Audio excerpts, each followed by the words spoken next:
Hey everybody, welcome to another episode of What a Hell of a Way to Die. It's Nate and Francis back on the ones and the twos. Nate, how are things going? Everything is melting here. The oceans are getting warmer, and we're all slowly dying. But how's England?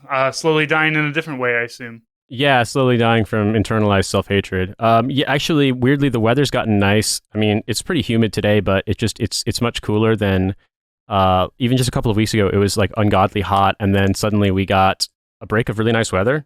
So yeah, I've just been enjoying it. Rode my bike in, kind of took it leisurely today. Got one last task of having to get rid of some stuff in our what's now going to be our former guest room that's going to become the nursery. So once that's at least broken down, even before I've gotten rid of it, we can start ordering some stuff for the baby. We expect that, like, we given that I came really premature, you never know, so we definitely want to be ready by the beginning of August, even though the baby's not due. You don't have to talk about the night of conception. Yeah, just in case, because I came so early, and Francis made a joke about it, but I was so premature, like, just in case anything, along those lines happens, we are planning on being ready by the beginning of August. And so, yeah, a lot more stuff for me to do. But then also there's a lot of stuff for me to do around the studio, kind of prepping all of the people here who would do my job while I'm gone to sort of know the weird ins and outs tricks that I've had over the years. So I'm basically doing a left seat, right seat ride with Tom and with our 17-year-old intern who's here doing work experience, and Milo, because we do have an intern. He was actually a fan of the show from when he was much younger, and his mom reached out when he was 13 asking if we could include a note in a t-shirt she was getting, a Trash Future t-shirt she was getting him for his birthday. And just because of his schedule, because he's doing so much volunteering with refugee organizations this summer, he didn't have your standard allotment of time for a work experience program. And so she asked, hey, would you guys be interested in an intern? And so of course we're we'll pay him the London living wage and, pay him as one of our workers. But we've got a 17-year-old who works for us. And he's a lot of fun. It's genuinely a lot of fun so far. Today's his third day, and I'm mostly the person supervising him. And I trained interns at my old job. Every summer I had an intern. When I was in the Army, I would get CTLT cadets. So I'm used to this, and I actually kind of enjoy it. When you're doing the kind of one-on-one left seat, right seat thing, and you're training kids who don't really know anything, but they're super enthusiastic about it. It's actually really fun. Yeah, it's now. I haven't felt that in a long time, but generally, I'm around people who when they get.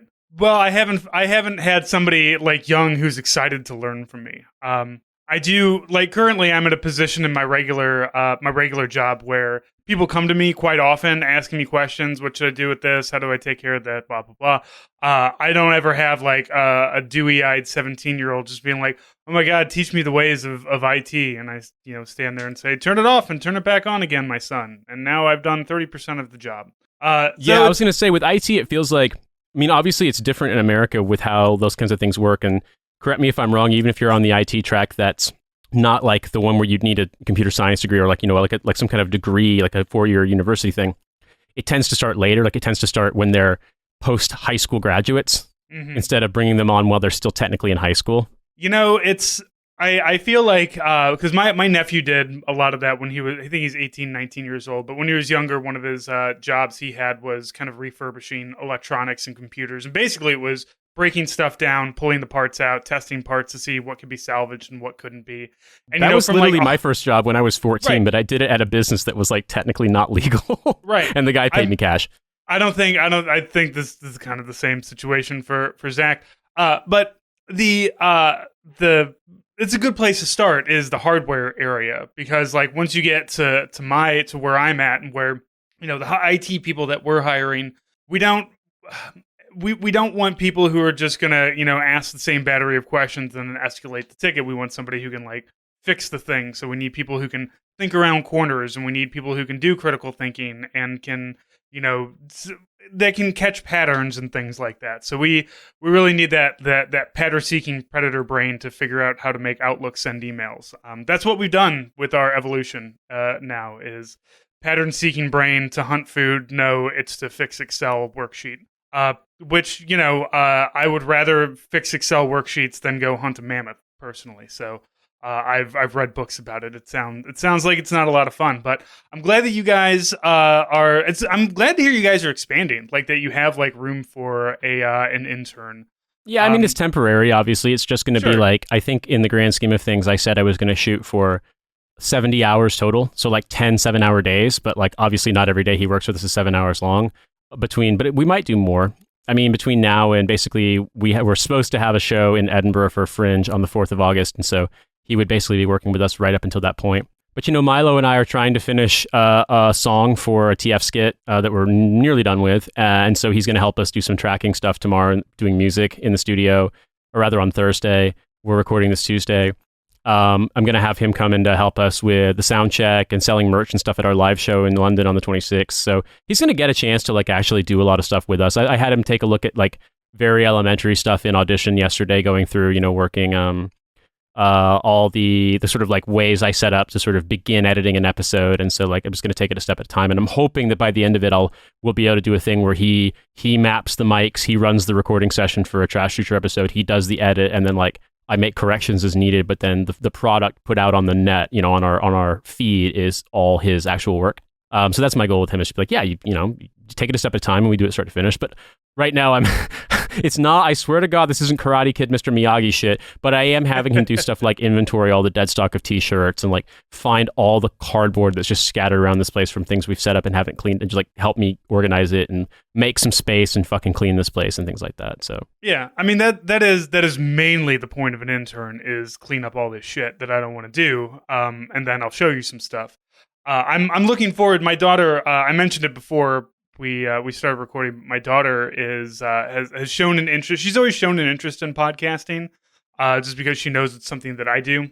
And my daughter is very chatty, so being on a podcast would certainly kind of work for her. So I'm kind of working with her. I've noticed that she has a stutter, but when she podcasted, she did not have that stutter. And she talked my ear off about a Marvel superhero named Squirrel Girl. So she's got the content down. She's got everything that she wants to do. And I'm heartened to hear that you guys have space for an intern, because you always have that worry about like, what if people stop listening to podcasts and then never want to listen to my podcast? Well, it's funny to me that we have a kid who's been listening to TF and is still like an avowed fan, and has been since he was like 12 or 13. I think what I was actually thinking. Has a cool mom too, by the way. Yeah, his mom's super cool. I'll listen to these guys make just dumb jokes. Dumbest jokes on the planet. Yeah. Shouts out to Lucy, Keaton's mom, who hooked us up with an intern. So thank you. I was actually thinking I might even ask him. Maybe we'll see if it works or not. But to just do a thing like a style, like a DadChat style thing, and just be like, hey, we've got a real live teen in the audience. Let's talk about like what you guys actually care about, because we're always hypothesizing about what teenagers do and do not care about. But I had a dream the other night that I was obligated to rejoin my high school cross country team, and I woke up in a panic. Like, how in the fuck am I going to make it to practice? I live in England. It's 6,000 miles away, and I graduated from high school 20 years ago. And so I realized that we are so far removed from their experience. I'm more than twice his age.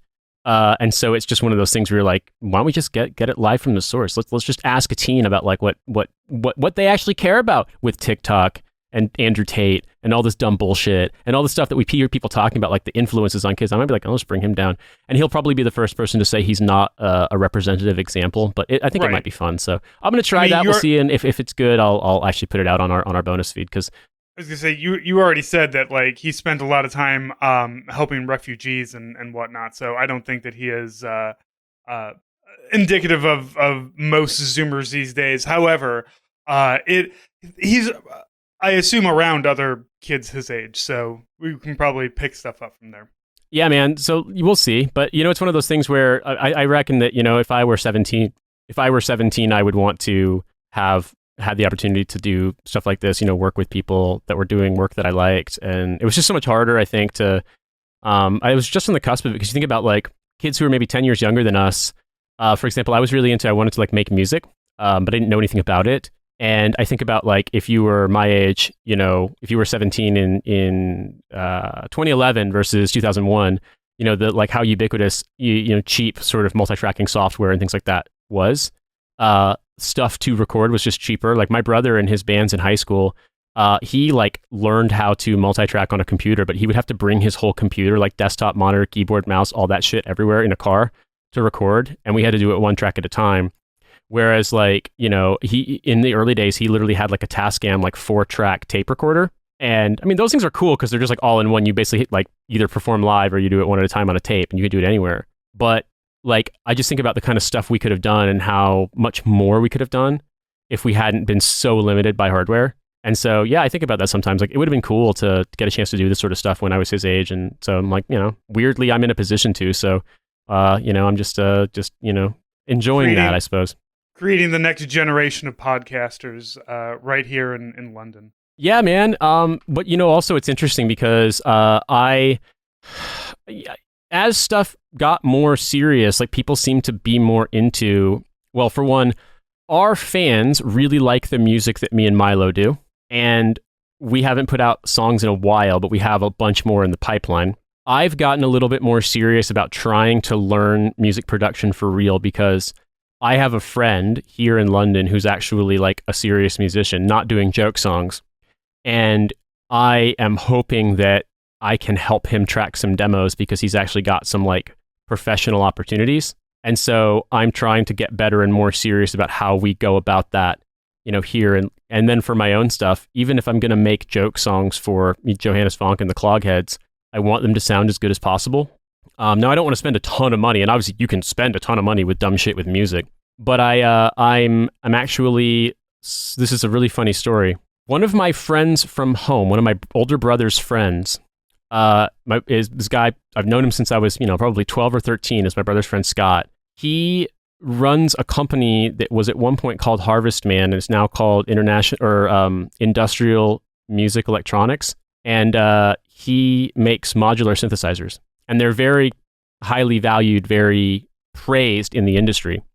They're famously hard to get because like he's such a small operation that like there's far more making demand. Them by hand, I assume. Yeah, I mean he is scaling up to do stuff in factories, but like by and large, like when he says factory, it's just like a workshop in Oregon, I think, that's making them for him. Most of them he makes himself. He literally does them all himself. And so I actually talked to him today about sort of like, you know, just on Instagram about some of my sort of goals with music and got some recommendations. And I think I'm actually going to buy a small modular synthesizer set from him to work on that for certain kinds of sounds I want to achieve. And it's these are famous last words because like famously people who get into modular synthesizers inevitably like it looks like a fucking cathedral in their house of just like racks and racks and racks of shit. I can't do that. I don't have space. I don't have time. We're about to have a baby. But I do want to, there are a couple of things that I kind of want to add to the arsenal where I feel like it's worth it cost-wise, because that's the big thing you kind of have to determine with these things. It's like, is it worth the expense? Because there are certain things that sound amazing and it's kind of hard to replicate them without having the hardware, and in some cases without having the original hardware. But sometimes that can mean either buying the original item, which oftentimes is incredibly expensive because they're rare and they're now kind of like collector's items, or buying a reproduction, which if it's faithful, they tend to be sold at a premium, like incredibly expensive, or buying a hardware kind of version that gives you a similar sound, a similar effect, but obviously isn't going to be the same thing, but at least does it in the same kind of like you plug in this instrument, you know, send MIDI or you send CV information to it and it makes a sound.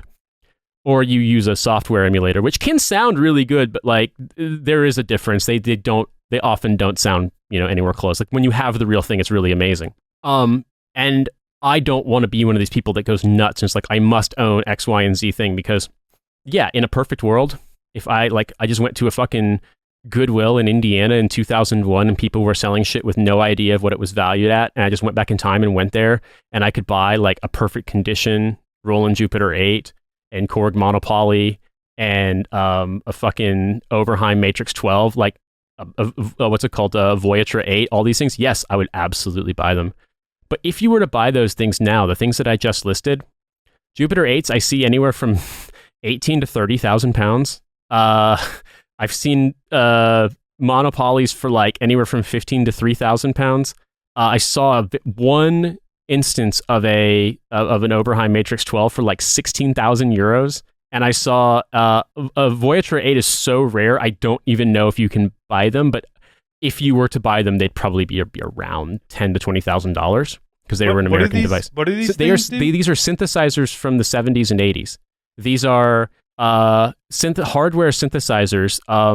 Of the ones I've just described, I think 2 of them are analog and 2 of them are digital, and they are synthesizers that are made in a certain way that you can't really replicate without redoing all of the stuff that they had, and to do that would require you to like custom manufacture a lot of parts, and you don't really have a lot of people who would be willing to spend the amount of money it would require to get them, because they're just simply not that many people relative to the cost of doing business who want perfect replicas of these things. Right, who want to synthesize their music. Well, no, I mean, like, I know you're not into this stuff, but it's massive, dude. Like the degree of people who are into this, like, you'd be surprised. There's a whole like mega community of people, and there's tons of different subsets of some people are into it because they want to do stuff to like sounds like Prince, like very, very like kind of virtuoso music performance, but augmented with these synth instruments to do bass and keyboard and like sweeps and effects and things like that.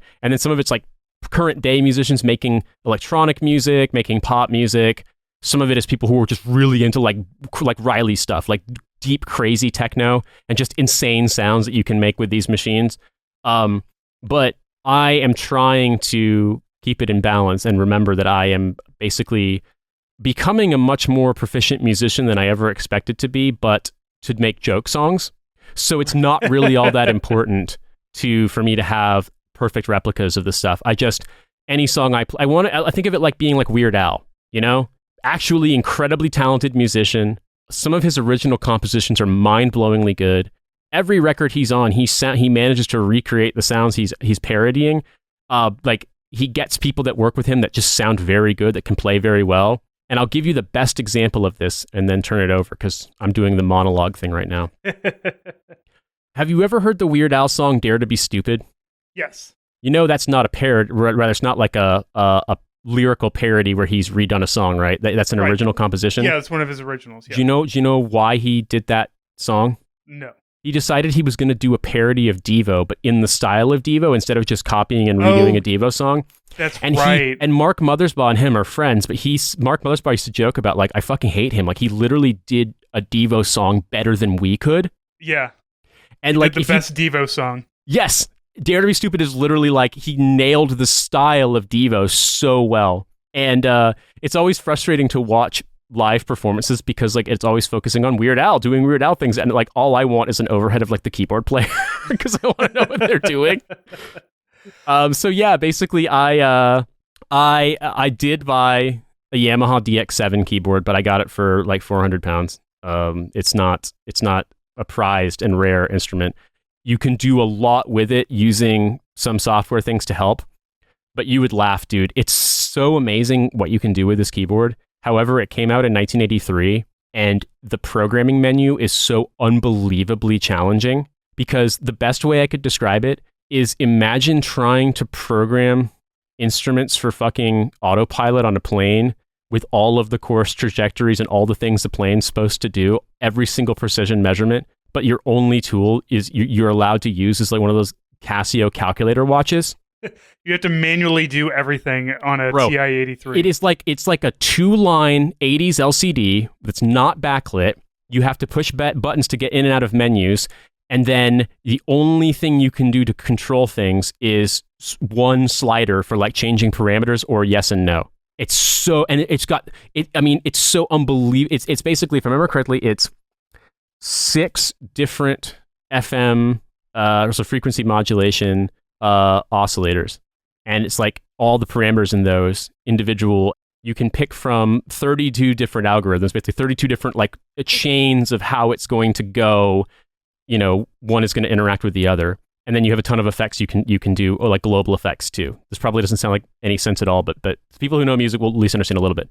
And you literally are programming it with push one button to bring up a thing, slide a fader back and forth to maybe change the parameters, and do it one at a time. Like, I saw a video where a guy explained some workarounds, and the title of the video was "The Synth of Fear," and like he wasn't lying. Like, they're practically indestructible. They're not expensive. You can do amazing stuff with them, and there's some software things that make it way easier, so I'm excited to use those. But like, there's a part of me that's kind of the lesson learned here too with when we talked about why people spend all this money to get the sound on this old shit. But here's the thing about old shit. It's old. It's fucking old. It was built for a purpose 40 odd years ago. It's 40-year-old technology. It can only do what it could do at the time. There's some workarounds and hacks and things they can do to like make things slightly better. But at the end of the day, these things are old. And there's just so much we've got. It's like when you go back and you play an original video game system. Mm-hmm. It's cool to have like access to memories. But if you're like used to gaming on like a modern gaming system, everything about it is annoying and clunky and slow. And like, you know, it's yeah. And now imagine you're spending 30 fucking grand for one. Yeah, go back and play GoldenEye on the N64 now in your late 30s. And look, I'm not saying that like I play Call of Duty because I'm a basic bitch, but going back and try, you know, we've improved on things a lot. So yeah, it is very like it was a lot of frustration back then, but also it was the buttons were simpler. So I don't know if these synthesizers are simpler, but like easier to use but harder to master kind of thing. No, they're harder to use. They're harder to use and harder to master. But yeah. The DX7 is what they use to do the bass on Kenny Loggins' Danger Zone. So there's definitely some like a lot of stuff on Daft Punk's album Discovery uses it. I'm pretty sure some of the keyboards on the Doobie Brothers What a Fool Believes uses it. Definitely. I think Berlin's Take My Breath Away uses it. A ton of songs you'd read. It's like the most overused keyboard. It's amazing, like the nuts shit you can do with it. Also, this is really funny talking about gaming. So, some friends of the show who will probably listen to this episode. I won't embarrass them by naming them, but my friends who put me up in New Zealand. They're one of them, of the couple, and their son, who's 6. We're visiting family in the UK, and so they crashed with me and Cynthia. While, you know, the last couple days before they went back to New Zealand and started the fucking hell flights all the way back to where they live in New Zealand. And on the last night we were there, their son really, because I showed him how to play, because my brother gave me a Raspberry Pi emulator a while ago that's like it's got like like RetroPie or whatever. It's got a ton of old video games on it. And I don't really use it, but I was like, oh, this will be fun for a 6-year-old. So I taught him how to play Street Fighter 2. I taught him how to play Super Smash Brothers. But he was kind of frustrated because basically unless I just let him win, like he wouldn't win. Like in Street Fighter, obviously, like I got a lot of experience. And with Super Smash Brothers, you can basically lose even if the other person does nothing if you just keep falling off the platform. Mm-hmm. So he said, I want to play something that's not you versus me. And I was like, okay, well then let's just pick a game. But he's 6. He can read a little. He has no idea with any of the points of reference on the games. And so we're scrolling through the menu in sort of broad strokes of all these hundreds of PlayStation games that are available. And he settles on Warcraft 2. Nice. And he's like, I want to play this. And I was just like, was that an RTS? Yeah, but it's pretty primitive on the original PlayStation. I mean, I think it was original. I'm pretty sure, if I remember correctly, it was a PC game and they ported it. And like, it's playable, but it's when you're playing with like a thing that uses a digital keypad for controlling instead of a mouse, it's pretty primitive. But we got through like 4 or 5 missions playing as the orcs, and he absolutely loved it. And at one point, Cynthia came in and took photos and video of us because I was just sort of like guiding him through, telling him what to do, and like very, 6-year-oldly, he's fucking, corralling his boats to go attack the human boats and set up an orcish oil platform or shit. And I was just like, I was just going to play Street Fighter, but I guess I've created a nerd. Yeah. Next time, once he becomes 8 or 9 years old, that's about the time when you can start introducing him to Civ. Yeah. Well, also he likes playing music. And so I have the other synthesizer that I have, the one I have at home that's not in the studio, is, remember I was telling you about the Roland Jupiter 8 and how they're insanely expensive. Well, there's this guy, I think he's Russian, but he lives in Japan, and he makes synthesizers, and some of the ones he makes are very faithful reproductions of famous synthesizers that are no longer manufactured. But obviously, he's not selling you a huge-ass keyboard. It's just a module that you can then connect to a keyboard via MIDI or CV. And so he has this thing that's called an Isanin. It's something in Japanese. I don't know what it means, but it is basically a Jupiter 8. And it's very, very similar to the onboards to that with like modern stuff, thankfully. Turns out my friend that I was telling you about, the guy from home, he actually his company manufactured the little OLED LCD display screen on that for this module. So I basically got my friend's son, on the piano that's hooked up to this thing, and set it to like, there's a hold function you'll see on synthesizers where like you play a note, and until you play another note, it just sustains that note forever. And so that can be cool to make like droning and looping effects and things like that. You can like, when you're pulling filters up and down, it can make like these weird like sweeps and like noises and things like that. And so basically I was just like, hey buddy, like let's not move stuff too fast that we break it. But I basically just like let him make 6-year-old drone techno. Yeah. And just fucking with this thing. And I was just like, yeah, when I was a kid, if someone had let me mess with a cool synthesizer and kind of, like I remember my teacher doing a thing where when I was 6 or 7 where he played the chords on the guitar and I strummed. He like let us do that so we could pretend we were playing guitar. Mm-hmm. And like I remember being like, oh, this is so cool, I can play guitar, wow. And like actually I couldn't play guitar for shit. I suck at it. I can play basic rhythm guitar but not well, and I was worse then.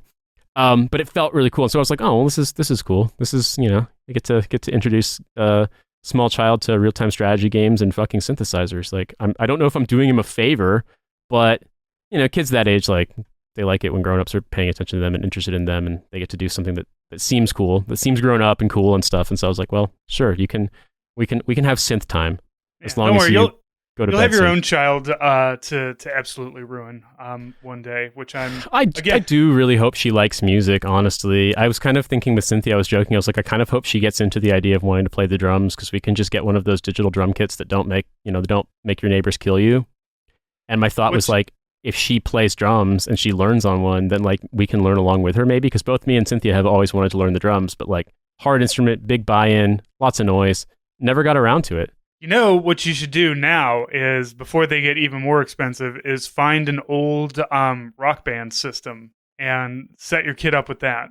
And it's not real guitar playing and drum playing or anything, but you do kind of get the you get the motions, you get to see kind of what the kid might be into, and just like, all right, well, if you like banging on these, would you like to bang on something like purposefully? It's kind of funny because I saw a video where some of the extended levels on like Rock Band 4 are New Pornographers songs. Yeah. And famously, the drummer for the New Pornographers is really, really good. I think he recently quit, but the guy who was on like their original records is insanely good. And I remember there being a Def Leppard one and us saying you had to play it with one arm. Well, the crazy thing with the New Pornographer song was even simplifying it down to 5 drums, because if I remember correctly, in Rock Band 4, you have like an indicator for the bass drum, and then you have like the left, 1, 2, 3, 4 different colored like little tabs that's like the drums you hit. So I assume that would be like hi-hat, snare, tom, and like either crash or ride cymbal. But watching this guy play, I was just like, even with 5 drums, this is hard as shit. And this dude was just like getting perfect scores on these songs, and it's just like, can I buy a digital drum kit and just get like an adapter and use it in Rock Band? Like, can I learn drums that way? I'm sure I won't be good at drums if I do that, but that looks so much fun. You know what? And that's the important part, is that it's fun. Yeah, man. So you said your daughter wants to podcast. Talk about what her podcast ideas were. Yeah, so she's always had kind of a because she knows I'm a podcaster, and like it's not something I brag about, but it is. She knows that it's something I do. I have an office. Sometimes I have to go out and record episodes. So she likes the idea of being able to talk to lots of people, because she is very outgoing. Her mother is very introverted. Lily is very extroverted, and I'm stuck somewhere in the middle. So she reads a lot of comic books. She's really into Marvel right now, but like not necessarily just Marvel. But the thing is, she doesn't watch any of the movies. She has no desire to watch Marvel movies. She doesn't really like movies in general because she can't predict them. She's very skittish about stuff like that. So whenever we're like, oh, well, we can, do you like? She's really enjoying reading the multiverse Spider-Man comics with Miles Morales. She really loves Miles Morales as Spider-Man. And I'm like, cool. There are movies we can watch that have this that I've been wanting to watch because everybody says that the Into the Spider-Verse are really good. And she's like, no, I have no, I don't want to watch it. I just want to read all of these books. Which like is not something that I certainly want to be like, no, you can't read books. Fuck it. She reads dozens of books per day. Like we homeschool. A lot. She gets her schoolwork done like fairly quickly, and then we'll spend the rest of the day just reading books, either books that she buys or she's got a Kindle that's connected up to the library. We have Libby, we have Hoopla, we have all these things, all these ways for her to get books. So she is constantly wanting to info dump on me about whatever she's reading.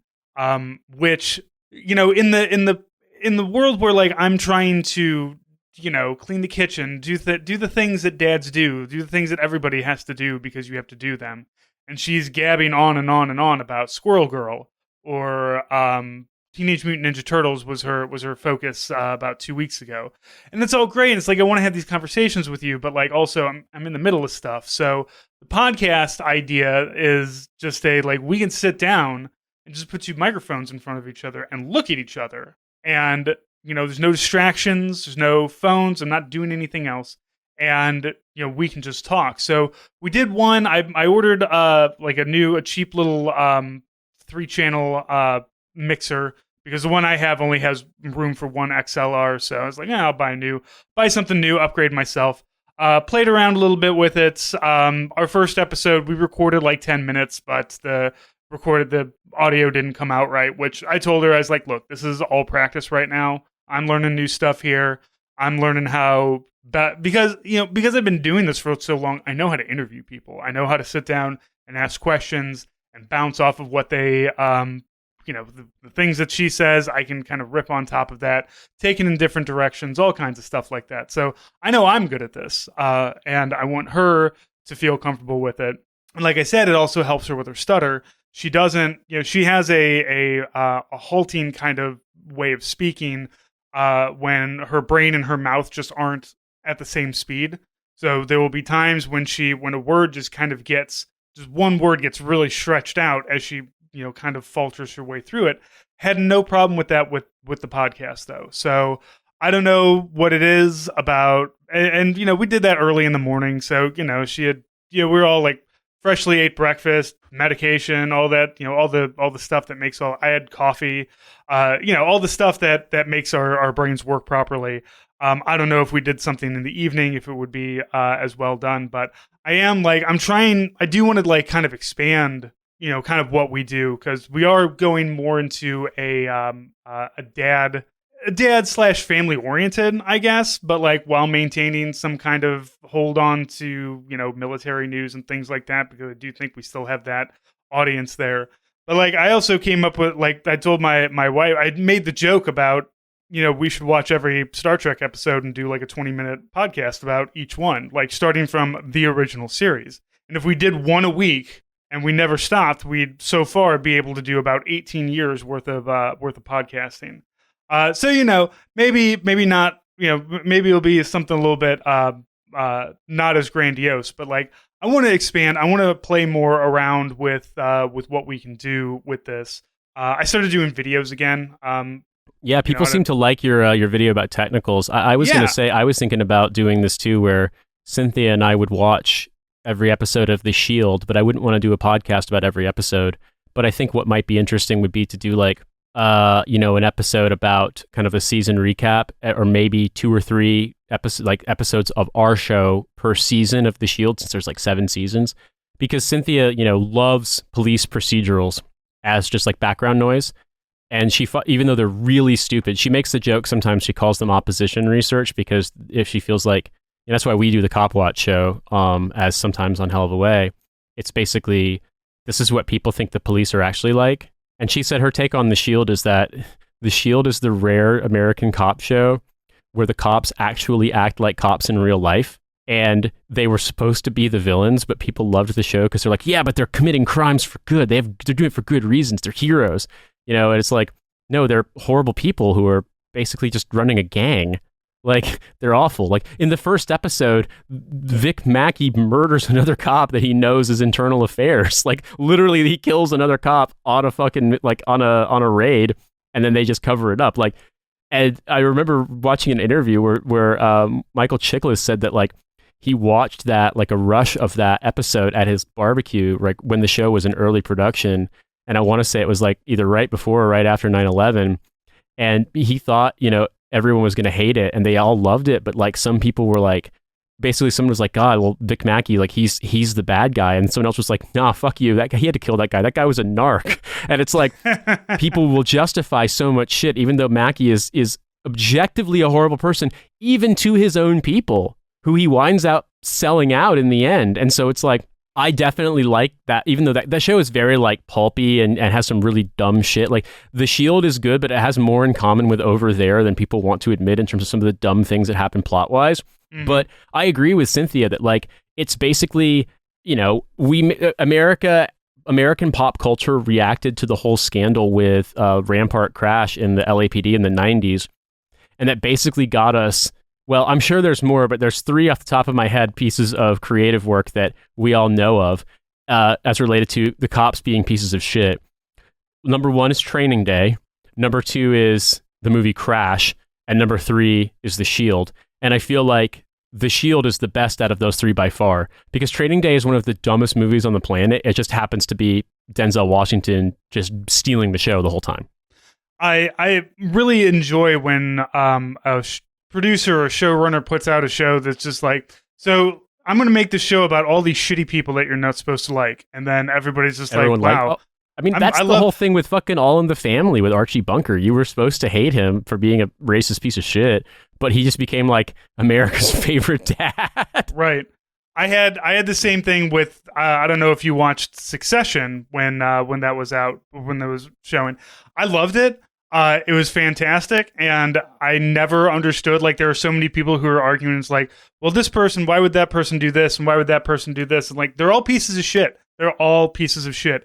Every single one of them, including your favorite, including the one you want to fuck, is a piece of shit. What's struggling for me is that, like, I have only made it through 2 seasons of Breaking Bad, and I have to, like, work myself up to watch the next one, because I gotta be honest with you, I fucking hate Walter. He's such a piece of shit. He's such a horrible person. Like, I have so much, like, empathy for Jesse and for Skylar, but like, I'm literally about to have a daughter, and, like, watching the way he act, like, in a way, it's like, it makes it a little too close to home in some ways, that, like, you want to know what happens, and, like, it's such a good, well-written show, but, like, I've noticed this, that Cynthia pointed this out, that, like, people who are unironically, like, fans of Walter White, it's, like, the world's biggest red flag, because he definitely, I feel as though when you think of the sort of anti-hero, and I'm definitely cribbing from Cynthia's notes on this to some degree, Walter White is the one where it's just more or less, so far, unambiguous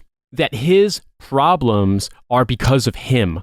Like, because he's such a piece of shit, because he's got such unbelievable ego and pride and is unwilling to compromise, like, all of the problems with, like, his previous job, like, the reason he doesn't have money, the reason, like, so many everyone he knows, like, he says to the doctor or to the psychiatrist when he kind of confesses that the whole thing with the fugue state was a lie, he says, like, I'm 50 years old, my wife and I are expecting a baby that we weren't planning on.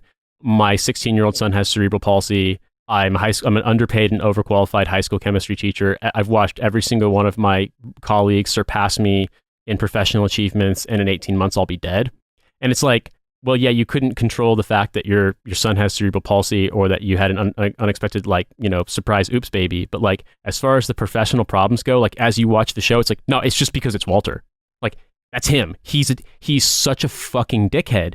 And I don't know, the end of season 2 without I know I realize the show's been on a long time ago, so it's not really spoilers, but, like, in case you haven't watched the show, like, the thing he does at the end of season 2 is just so unbelievably bad, in a kind of, like, a split-second decision where he realizes that if he does the right thing, it'll cause him more problems, so he'll just do nothing and let the bad thing happen.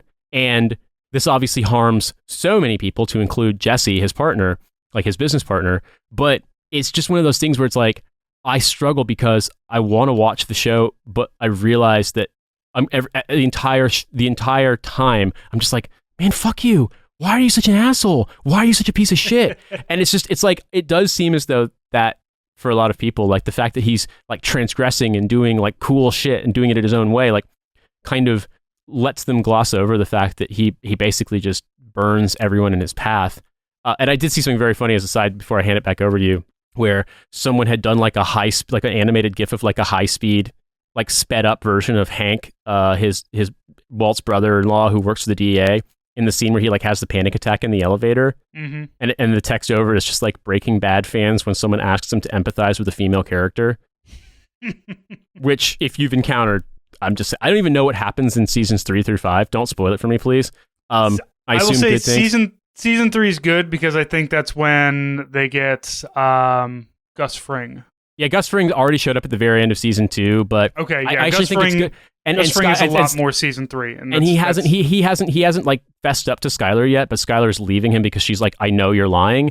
And in a way, it's like, okay, there's just this sort of unbearable, almost kind of fakeness of him constantly getting away with just disappearing and never explaining it. Mm-hmm. And so it's sort of like that has to change at some point, or the show is just going to become kind of a joke. It's going to be like, I don't know, it becomes like Groundhog Day. So I'm sure it's going to change, and I will eventually get around to watching it. But yeah, like I was watching it a couple of weeks ago, and I was really hooked. But then by the end of season 2, I was just like, I don't know if I can handle this guy. He's such an asshole. Whereas with Vic Mackey, it's like cartoonishly evil. Like on The Shield, like it's just him being a piece. Like from the jump, he's just going to be a piece of shit. And also, I watched part of the last 2 seasons of The Shield in Afghanistan with one of my soldiers because like we had nothing to do. So I actually know what happens at the end of the series. I just don't know about all the other bullshit.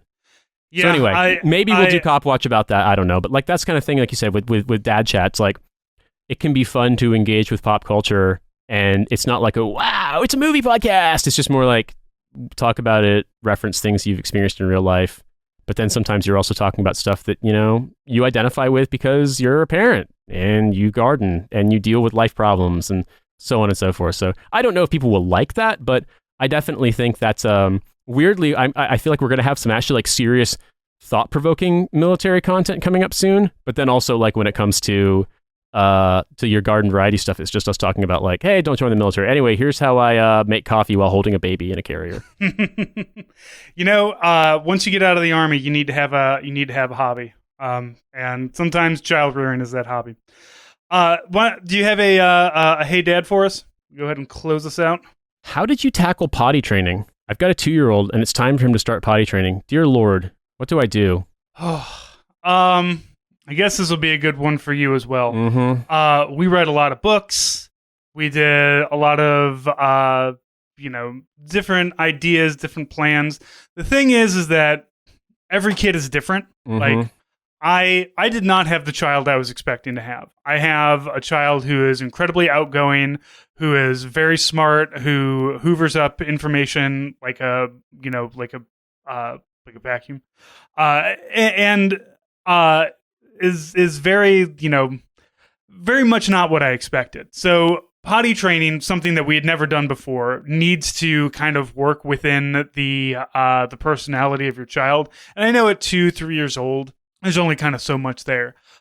With my daughter, what I did is for about, because all the books were just like potty training. It takes like a week. Fuck that. No, it doesn't. It'll take you a year. You'll get it mostly, and then there will be accidents, and there will be, hell, my kid's 8, and almost 8, and we still have to deal with, not like she's you having accidents or anything, but like you have to concern yourselves with their daily inputs and outputs regardless. Like you will always, like I have always had to be very aware of like the color of my urine just because of the amount of time I spent overseas and in the Army. You start doing that with your kid too, eventually. It starts to make sense why the Germans have those annoying toilets with the trays on them. It's like if you're concerned about is your kid pooping normally, well, it definitely lets you inspect it. It makes the house smell like awful because fucking the human waste doesn't go underwater immediately, but it does sort of make sense. Yeah, the viewing shelf, as we called it. So for my daughter, we basically for about a week didn't really go anywhere. We told her, about, using the bathroom. not using diapers, and basically just let her run around like pantsless for a week.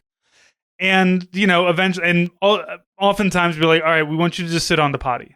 And to get her to sit on the potty, we'd sit her down, and then I would put the song Let It Go from Frozen on my phone and let her watch it. We have some video, very funny, of her sitting on a squatty potty singing Let It Go at the top of her voice at the age of 2.5, 3. After that, it's not going to be easy. It's not going to be quick. Whatever I tell you is you're going to be able to take that and maybe adapt it for your own child. But potty training is really going to depend on the kid. The important thing, though, is don't ever make them feel ashamed of anything. Don't, if they pee on the floor, don't be like, why did you do that? You're supposed to do it over there. Don't shame your kids.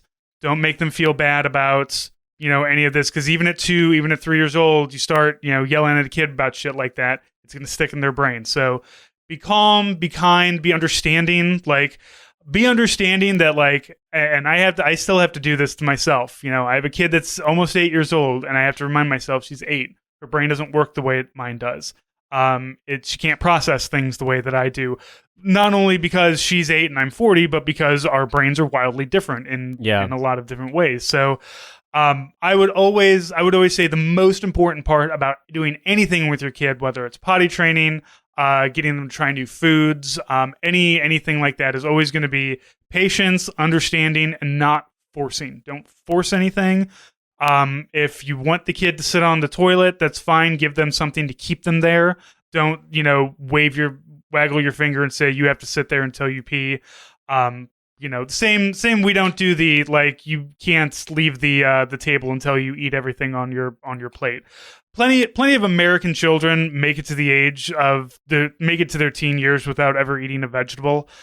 This is not to say don't try to get your kids to eat vegetables, but also don't worry too much about it. Yeah, I mean, my parents were super harsh about that stuff, and I don't think it was good. It just made me dread dinner. That's all. It makes you afraid of it, because some food is going to be withheld from you if you don't do this, or you're not going to be able to. Or worse. I have memories of more or less trying to force down green beans so I could be allowed to leave the table, and then throwing up and then getting in more trouble for that. So that's probably about 5. For me, it was carrots. So, my dad sat me down and made me just eat a raw carrot. And I'm fine with carrots now, but anytime I have no problem. I'm not a picky eater anymore. I love weird different foods, but as a kid I was, and it's just the approach has changed. I was thinking about this with potty training too, because I just, a guy that I know, he posts a lot on his Patreon about stuff being a dad, and he's got I think a 1-year-old and a 3-year-old, and his 3-year-old it was a challenge with potty training, in the sense that it seemed like anything about letting the kid kind of know when they're ready or say when they're ready, it didn't work. And he said what finally worked, because he was kind of despairing, because his kid was over 3, and he's like, this is just too long, and he's kind of big for his age, and people look at me like I'm the worst parent in the world when I've got this child who looks like he's the size of a 5-year-old and he's still in diapers. When he was at nursery, he was like, we just stopped packing diapers in his bag, and we just packed lots of change of clothes, and we just told him look, it doesn't seem to be working any other way, so can we just I know he's going to have accidents, but I'm just packing extra clothes. And he's like, it took a while, some weeks, literally he had an accident every single day. But then it just kind of clicked one day and it just worked. And it's he didn't seem upset. He didn't seem like we weren't psychologically punishing him or scolding him when he had accidents. We were obviously worrying, but he's weirdly just basically taking away the option of diapers eventually worked. And he said, he was like, this is not a thing that any of the books said, but that's what went at working. And his overall takeaway was just more you can try a lot of things, but there's no guarantee that anything that's worked for someone else is going to work for you. And I realized that I haven't gone through this, but I have, taken care of kids when I was probably too young to be taking care of kids that age. And then also when I was a little older, who were at the 2 to 3 mark, and some of them still needed diapers and some of them didn't. And dealt with accidents. I remember watching a little girl, and she was insistent, she didn't need diapers, and then sitting at the breakfast table, and she just completely had an accident, just peed everywhere. You know what I mean? It's that kind of thing happens, and you can't go nuts the way that our parents might have. But I don't know. I think really what it comes down to is, like what you were saying, is that you have to just sort of, I think they have to become comfortable with the fact that like, that there's going to be an end, like that they're no longer going to be in diapers. And it also depends on the kid too, because my parents said that I basically refused to wear a diaper after 18 months. I was just like, I hate diapers and I won't wear them. And so like potty training was easier for me. I remember when I was 4, I got into a bottle of children's Tylenol and ate it and had to go to the emergency room. And they kept me there overnight because they had to like, purge my stomach and put me under observation and stuff. And it turned out I was okay. But they put me in a diaper because, I was a 4-year-old. And I was fucking furious. And my parents were like, thank God our son is okay and doesn't have liver damage and isn't going to die. But I was like so mad, like I'm not a baby. Why they put me like that was the thing that made me mad. So like that's actually a memory I have, is being furious that I was put in a diaper. So it's very, very funny. Like it really just depends on the kid, I think. And then like I said, I think what you were saying too is that like it's going to be a long process. I was going to say it also comes down to, understand, because we also had a problem with like Lily was constantly sleeping in our bed and we couldn't excise her. And so what we did is we got like a little mattress that she can unfold and sleep on the floor if she wants. But somebody once said, it's like, look, your kid's not going to go to high school in diapers. So like, don't worry too much about how long it's going to take. Like 5 or 6 is pretty old, but like also by 5 or 6, the kid should have like some kind of ability to logic a little bit, and you can work on it there. But like I said, and like Nate said, it's going to depend on the kid. It's going to depend on you. You're going to try something and then something completely different is going to work. Or maybe all the books will work for you. I don't know. Just be prepared with a lot of, to clean up a lot of pee. Yeah. And then the next question I was going to ask before we go is the second one is just, what does the process for moving states look like? When is it a good time to leave a current job? And I'd say the simplest answer to that is, I would say I'm always very like small c conservative about saving money in case I got to bail on whatever I'm doing in my life and I want to have a certain degree of a buffer. I think if your job is making you miserable and like you have to come up with workarounds to avoid it, like avoid being miserable and still managing to stay on track. That's how I was in the Army and that's how I was in my corporate job. I think that that's when it's time to start thinking about what you want to do, like what you actually want to be doing. And sometimes that's not a quick process. I would say sometimes obviously your obligations are different and you have to, but like I wouldn't say ever that it's a good idea to say I am doomed and I must stay in this thing I hate forever. Moving states. To be honest with you, the biggest pain in the ass with moving states is that, well, I've moved internationally and I've moved state to state. And when I was in the Army, like it was easy and it was still annoying. When you're a civilian, it's so much worse. I would say the biggest thing about moving states is if you are probably going to find yourself in a situation where you're either going to have, unless you own a home and you seamlessly buy a new place and then sell your previous one and like there's no problem, you're probably going to find yourself in a situation where you're going to have 2 rents and you just have to prepare for that. And obviously the upfront cost of like last month's rent as deposit or potentially 2 months rent as deposit and all that stuff and getting the place and viewing the place, like it's a challenge. It's easier when it's between states versus between countries for damn sure. But the biggest thing on that is just don't go into it with an expectation of it being easy or cheap. And obviously, I would say it helps a lot if you have friends or family where you're moving in terms of like, because it can just be a challenge to figure stuff out. But the biggest thing I would tell you is moving is always annoying no matter what. If you're willing to do it yourself, then at least you don't have to deal with the hassle of timing it with the movers and movers breaking your stuff or breaking it worse than you'll break your own stuff. But ultimately, the biggest one for me is that like much like leaving a job is that just you're going to have a much bigger buffer than you think because it's just going to be more expensive. I thought it would wind up being I could make it decently affordable to move over here. And the price I was quoted for moving seemed pretty good. I think they quoted me like $4,000 for the cost of moving all my stuff to England.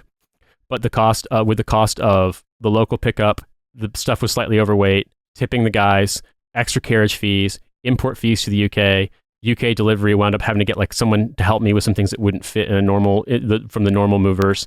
The cost of having 2 rents, the cost of all the fucking shit that just has to be settled, upfront things, etc. Buying new stuff because like you're waiting on some of your stuff that's moving and you need things right now. It wound up costing more like $10,000. So I wouldn't necessarily say you've planned that it's going to cost twice as much as you estimate, but just I'd say at least 50% more. Like whatever your quoted price, just assume it's going to be like 50% more than that. Yeah, there's always they're like the kitchen is like, oh, it costs $5,000 to have the kitchen. Like, it costs $5,000 for the pieces, and then $1,500 for the guy to put it together. The flooring, all the other little bits and bobs that we had to keep going back to IKEA to pick up and come back. It ended up being, closer to $8,000 or $9,000. And we have a small kitchen. We didn't have to buy like major appliances. So I would say like we are planning on moving sometime in the next couple of years, but we're just moving right across the river to Illinois, so we're still going to be fairly close. Though I was remarking to my wife like how traveling like in the United States, but like going over to Illinois, like Alton is across the river. It's not that far, but like if we went to like Santa Fe or something like that, like I understand we're all in America and we're all Americans, but like you go to like the Southwest or like if you are from one of the main regions of the US and you go into another one, shit's too weird. Like it's great that you still use my money and everything, but like you got mountains over there. The street signs all look weird. The lettering is off. Sometimes they're on the wrong side. Some places don't have billboards. It's just very strange.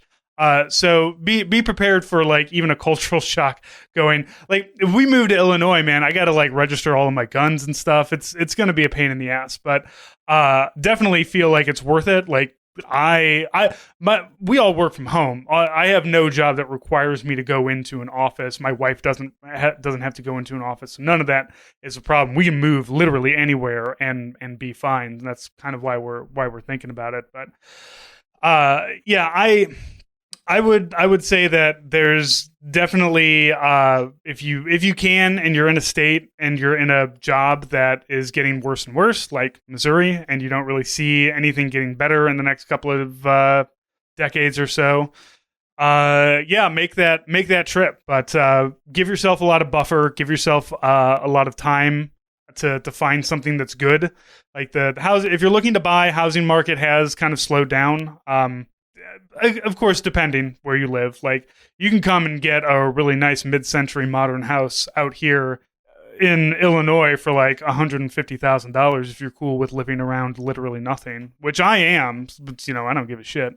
Alton's, just a couple miles away. So, but yeah, I don't know. Find somewhere to go and go if you want. Like I'll be honest, man. I'm tired of St. Louis. Like, if it wasn't for my parents being here and my in-laws, I think we would have left a long time ago. And like as a city, as a region, it's really in a very sharp decline, as is the state itself. And that sucks. It sucks, and it sucks to be like, well, I have to leave. I know some people are like, no, you should stay and you should fucking make it better. And no, I'm not. I've been here for 40 years, and it hasn't gotten better. Seems to have gotten a lot worse. Yeah, I mean, I feel the same way about moving to Switzerland. There's some things about it that are just going to be huge shocks, and very different system, very different culture, and obviously there's a language barrier where there isn't one here. But I think the benefits outweigh the costs, and I am expecting a lot more. Like, no matter, like, it's not that far of a move because like movers can pick stuff up, and then the trucks go in the Channel Tunnel train for trucks, and then goes down to continental Europe, and then it's just down through France to Switzerland.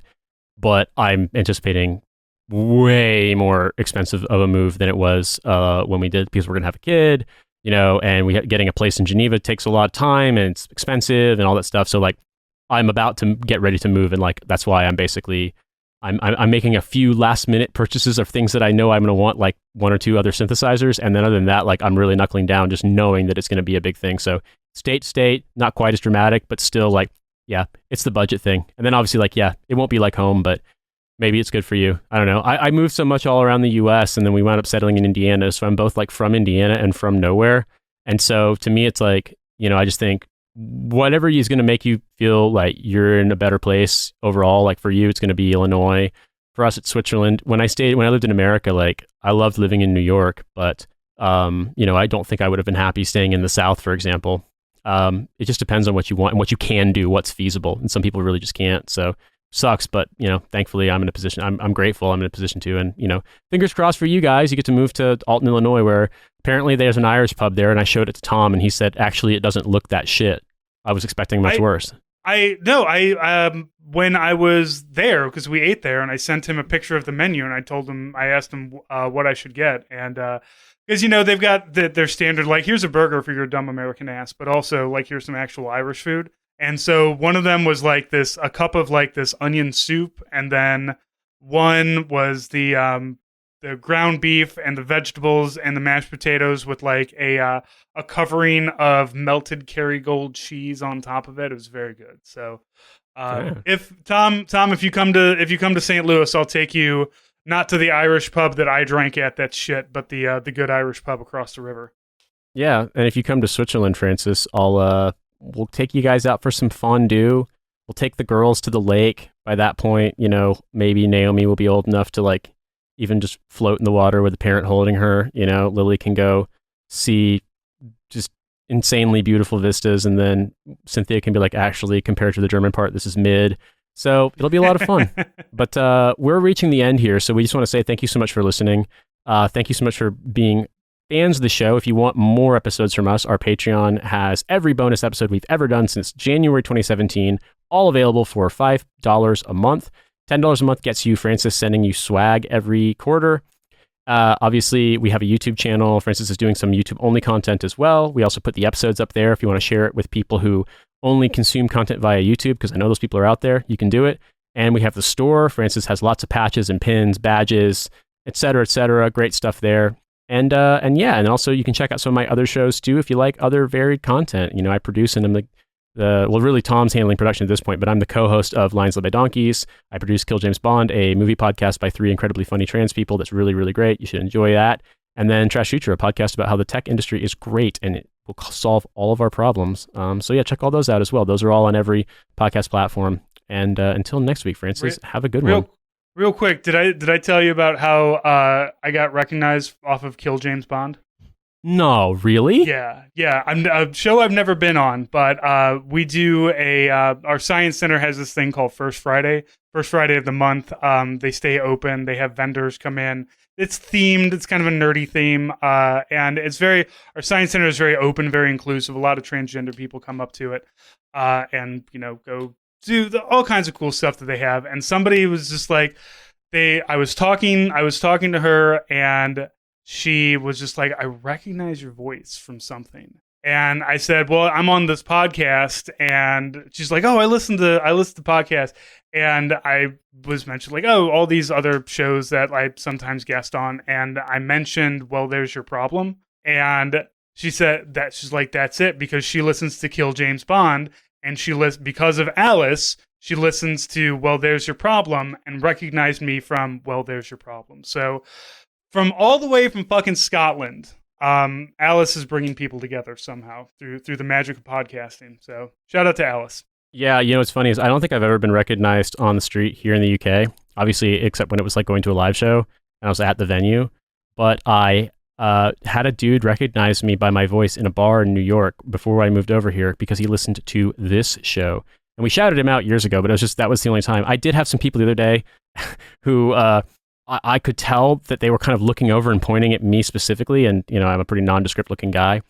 And my best guess is they might have recognized me from one of the shows. I don't know. But I just, they were polite. I was polite. I was like, well, it happens. Weird little micro celebrity moment. But yeah, man, you know what? If you like the shows, you see us in public, come say hi. Yeah, I'm not at the point where it becomes overwhelming, unless it's literally in the crowd at a live show when it can sometimes be overwhelming. But that's not the fans' fault. That's just that, like, you just are in a huge room full of everyone recognizes you and you don't know any of them. It's a weird feeling. But anyway, I'll finish my sign off now. Thank you again, Francis. It's great talking to you. And for all you out there in podcast land, please keep listening. We appreciate you, and we'll talk to you next week. Take care. Zoom, zoom, zoom.